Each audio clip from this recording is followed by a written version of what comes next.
దేవతలందరూ కూడా వినాయకుడికి నమస్కారం చేశారు. సర్వదేవ నమస్కారాద విఘ్నం కురు సర్వదా ఏవం స్థుత సదా దేవైర్మహాత్మా గణనాజక అభిషిక్తస్య రుద్రస్య సోమస్య పత్యతాం గతః ఆరాధయతి తస్యాసు తుష్యతే నాస్తి సంశయ. దేవతలందరూ కూడా నమస్కారం చేశారు. వారి పనులన్నీ కూడా నిమ్మకాయ వాటంలాగా చక్కగా కార్యక్రమాలు జరిగిపోతున్నాయి నిర్విఘ్నంగా. అది చవితి నాడు జరిగిందనమాట.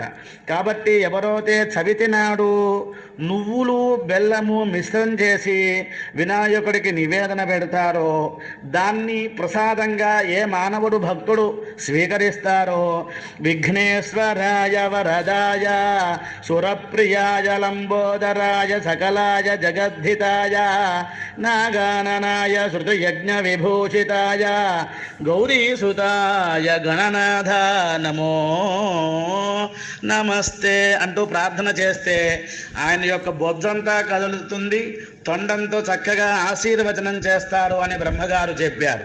ఈ కథ తదయనాడు తర్వాత వచ్చిన చవితి నాడు జరిగింది. కాబట్టి చవితి నాడు వినాయకుడిని పూజించండి, అర్చించండి, భావించండి, స్మరించండి, స్వామి అనుగ్రహాన్ని పొందండి.